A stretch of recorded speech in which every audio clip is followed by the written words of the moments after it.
اور کہہ دی.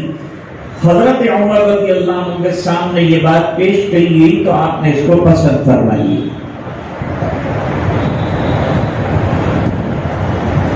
مکے تشریف لائے ہوئے ہیں، مکے میں بھی حاکمیت اور ولایت حضرت عمر کی چل رہی ہے. پہلے حضور پاک صلی اللہ علیہ وسلم مدینہ منورہ کے والی تھے، پھر اللہ نے مکہ مکرمہ آپ کے دامن میں ڈال دیا، مکہ فتح ہوا تو حضور پاک صلی اللہ علیہ وسلم مکے کے بھی والی بن گئے، حاکم بن گئے. اور پھر مکے میں مستقل گورنر رکھے گئے، اور وہ گورنر علاقے کے اعتبار سے حکومت چلاتے تھے. حضرت عمر رضی اللہ تعالیٰ عنہ نے اپنے نائب بنائے ہوئے تھے ایک صحابی کو، ان کا نام ہے نافع ابن عبد الحارث. مکے سے باہر حضرت عمر رضی اللہ تعالیٰ عنہ نے کسی جگہ نافع ابن عبد الحارث سے کروایا کہ تم آ کے مجھ سے ملو.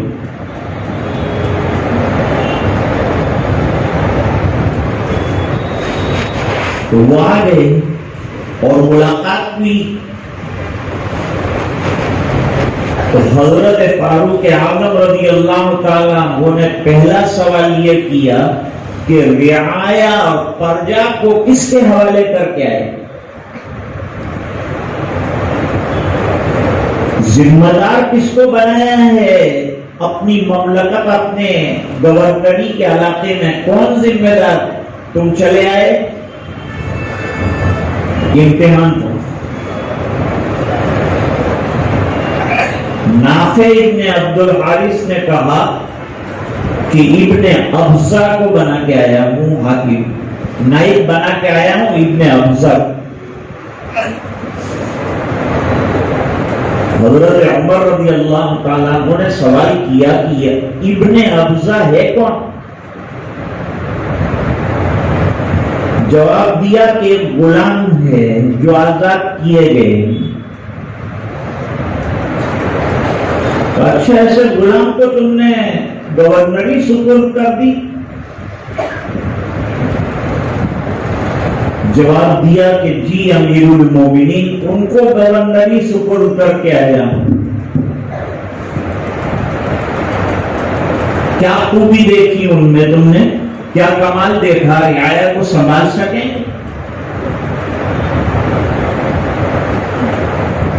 جواب دیا کہ جی ہاں، ان میں بڑی خوبیاں ہیں. وہ بہترین حافظ قرآن ہیں، بہترین قرات پڑھتے ہیں اور قرآن کریم سے بڑی مناسبت، اور قرآن کریم کے علوم پر ان کی گرفت ہے. پہلے جو قرہ ہوتے تھے وہ بڑے علماء بھی ہوتے تھے، صرف قاری قرآن نہیں ہوتے تھے بلکہ وہ بڑے بڑے علم کے حاملین ہوتے تھے، ان کو قرہ کہا جاتا تھا. جیسے ہر صحابی اچھا قاری ہے تو اچھا عالم بھی، یہ دونوں چیزیں ایک ساتھ چلتی ہیں. حفظ کے بعد آگے مراتب میں سینے میں قرآن کریم آ گیا. اس کو بچانے کا اور اس کو باقی رکھنے کا طریقہ یہ ہے کہ آگے کا تفصیلی جو علم ہے قرآن کریم کا وہ حاصل کیا جائے تو یہ قرآن بچ جائے گا. ورنہ مولانا یعقوب صاحب نے جو فرمایا وہ نتیجہ نکلے گا. ابھی یوں سمجھیے کہ عطر کی بند بوتل ہیں آپ لوگ، لیکن جب آپ علم مدرسوں میں جا کر حاصل کریں گے، اور جن مدرسوں کو ختم کرنے کی محنت پر حکومت لگی ہوئی ہے اس کا را مٹیریل آپ لوگ ہیں. آپ کو آگے بڑھنا پڑے گا اور جید الاستعداد عالم بننا پڑے گا. تو اس کے نتیجے میں قرآن عمل میں بھی آ جائے گا اور ہمیشہ محفوظ بھی رہے گا.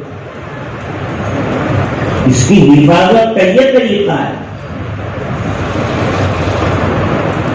اور ابی بن کعب رضی اللہ تعالیٰ عنہ بڑے جلیل القدر صحابی ہیں. کیسا قرآن کریم اور علم قرآن بھی بڑا زبردست اللہ نے عطا فرمایا. اس لیے جب قرآن کریم کو جمع کیا جا رہا تھا تو ایک نام لکھنے والوں میں ابی بن کعب رضی اللہ تعالیٰ عنہ کا بھی لیا گیا. کس شان کے آدمی ہیں ابی بن کعب, اس کو بخاری میں بیان کیا. ایک دن حضور پاک صلی اللہ علیہ وسلم نے فرمایا, ابی مجھے حکم ہے کہ میں تمہیں قرآن سناؤں. حضور قرآن تو آپ پر اترا ہے اور آپ سے ہم نے لیا ہے, اور آپ ہم کو سنائیں گے تو یہ کیا آپ کی طرف سے ہے یا اللہ کی طرف سے ہے؟ فرمایا اللہ کی طرف سے حکم آیا ہے کہ اپنا قرآن ابی کو سناؤ. ظاہری بات ہے کہ بہت بڑے عالم بھی تھے قرآن کریم کے, شان نزول بھی جانتے تھے. مفسر جو ہوتا ہے اس کو شان نزول کا علم ہونا چاہیے, 15 علوم کا حامل ہونا چاہیے, تو مفسر قرآن بنتا ہے. اور ایک صحابی اور ہیں, 4 صحابہ کرام مدینہ منورہ میں وہ ہیں کہ جن سے حضور پاک صلی اللہ علیہ وسلم نے ارشاد فرمایا علم قرآن حاصل کرو, قرآن کی تعلیم ان کے پاس حاصل کرو. اس میں حضرت عبداللہ بن مسعود رضی اللہ تعالیٰ عنہ بھی قرآن پڑھنے پر اتنا مارا ہے مکے والوں نے ان کو کہ ان کے چہروں پر زخم آ گئے اور جسم کے اوپر زخم کھائے ہیں اس قرآن کے لیے. آج امت نے قرآن کو چھوڑ رکھا ہے. تکلیف اٹھا اٹھا کر ہمارے نبی نے قرآن ہم تک پہنچایا ہے, صحابہ کرام نے مارے کھائی ہے.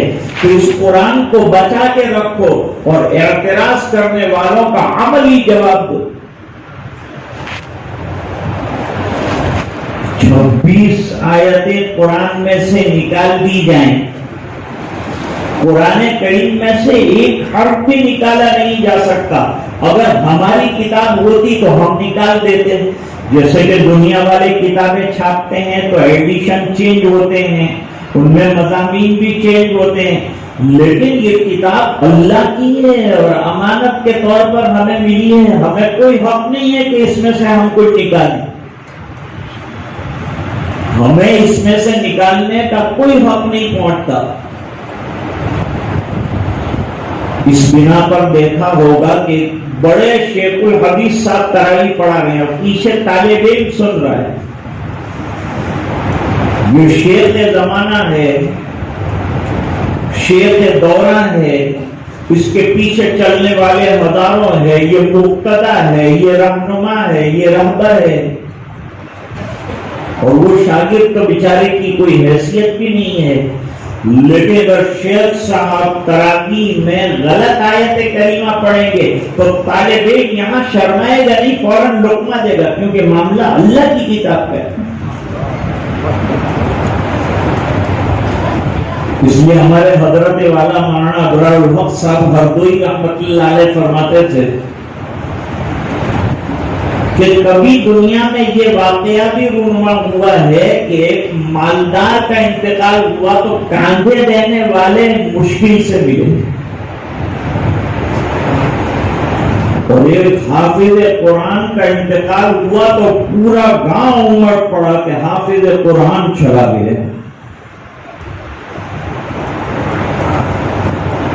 جب حافظ قرآن للہ فی اللہ خدمت کے طور پر تراویح پڑھاتا ہے تو پیچھے بڑے بڑے لوگ اس کے انتظار میں ہوتے ہیں. اس کا درجہ کتنا اونچا ہے, اس کا مرتبہ کتنا عالی شان ہے.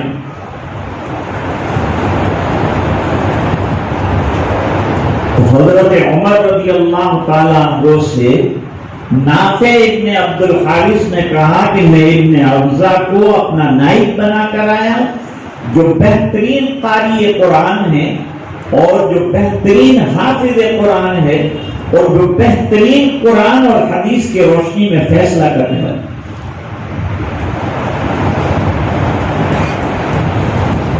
حضرت عبداللہ بن عباس رضی اللہ تعالیٰ عنہما چھوٹے صحابہ کرام میں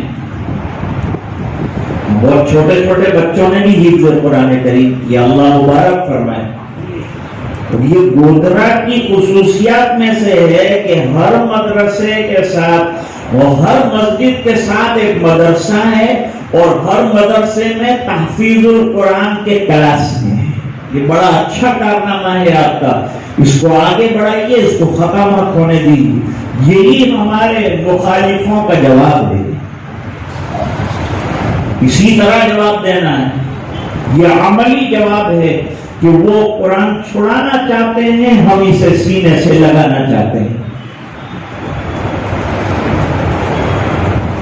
تو حضرت عبداللہ بن عباس رضی اللہ تعالیٰ عنہما چھوٹی عمر کے صحابی، حضور صلی اللہ علیہ وسلم کے وصال کے وقت ابھی بلوغ کے قریب پہنچے،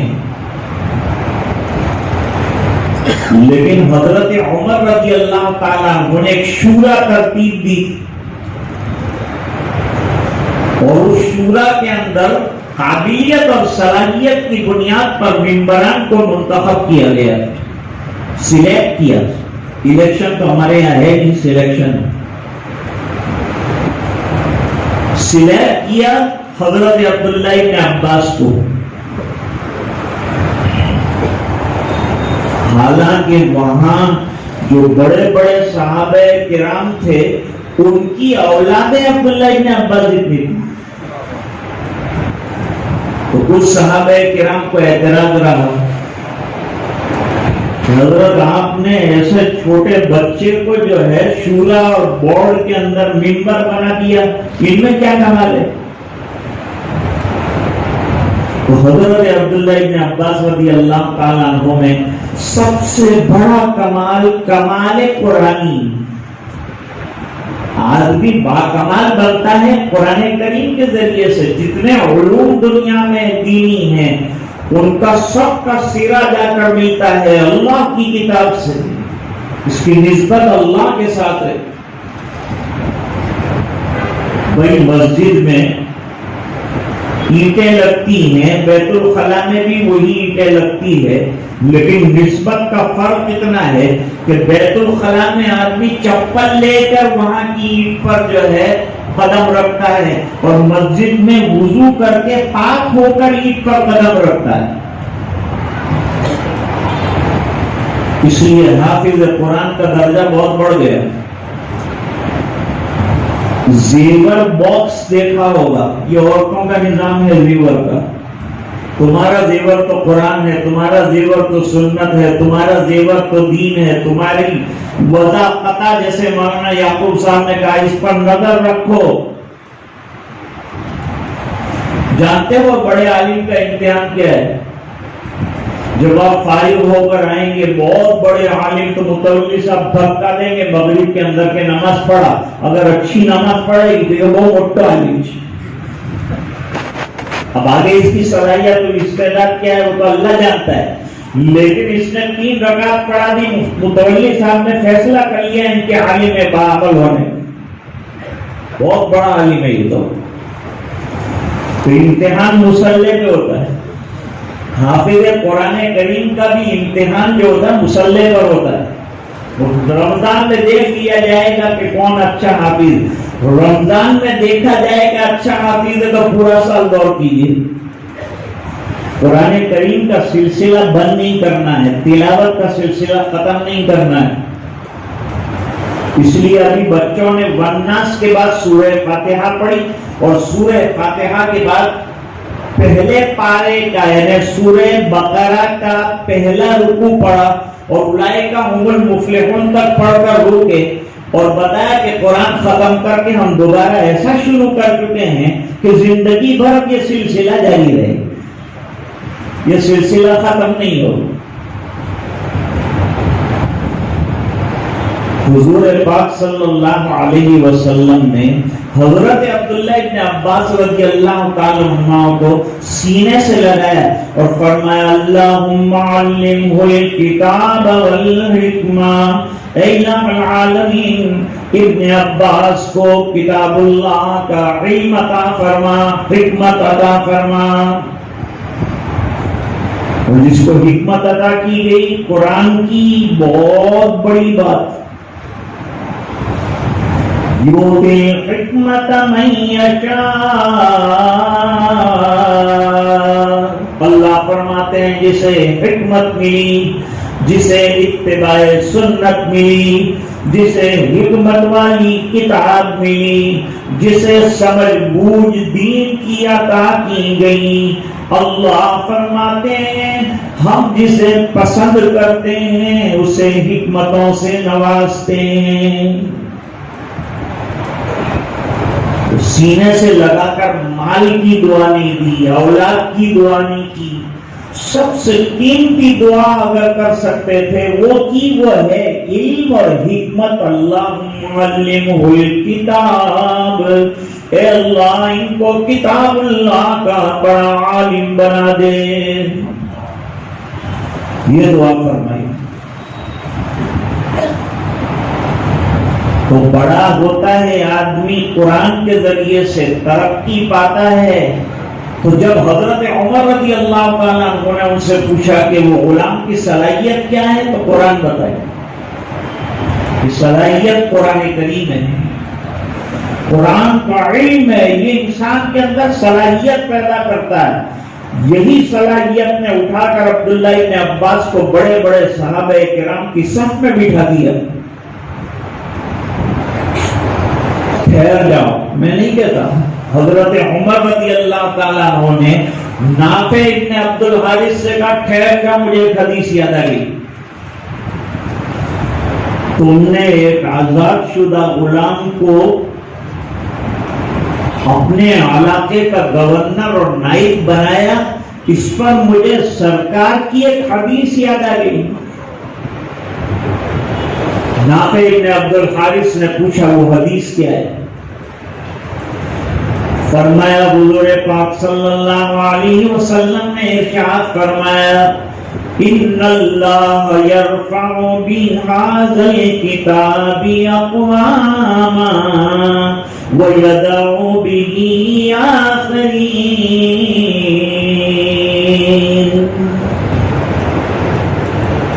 اللہ تعالیٰ ایک قوم کو، ایک شخص کو کتاب اللہ کی برکت کی وجہ سے اٹھاتے ہیں اور ترقی عطا فرماتے ہیں۔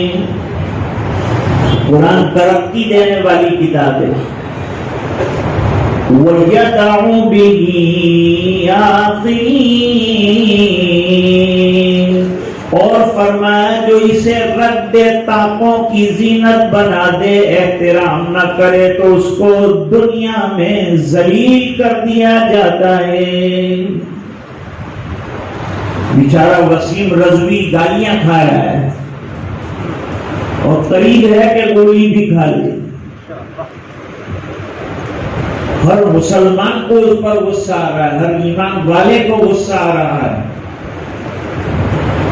تو قرآن عزت دینے والی کتاب ہے، جو قرآن کریم کو عزت دے گا قرآن کریم اس کو عزت دے گا، اس کو مرتبہ دے گا۔ وہ غلام کا مرتبہ گورنری کے عہدے تک پہنچا دیا۔ حضرت ابو ہریرہ نبی کریم صلی اللہ علیہ وسلم کی خدمت میں بیٹھے رہے، علم دین حاصل کرتے رہے، حدیث پاک حاصل کرتے رہے۔ جانتے ہو اس کا نتیجہ کیا ہوا؟ وہ ابو ہریرہ جو فاقوں کی وجہ سے علم حاصل کرنے کے لیے فاقہ کشی کرنے کی وجہ سے مدہوش اور بے ہوش ہو جایا کرتے تھے، ان کو ایک علاقے کا گورنر بنایا۔ حضرت عمر رضی اللہ تعالیٰ عنہ نے ان کے پاس قطان نامی ایک کپڑا جیب کے اندر رومال کے طریقے پر تھا، اس سے ناک صاف کی اور رونے لگی۔ لوگوں نے کہا کہ گورنر صاحب کیوں رو رہے ہیں؟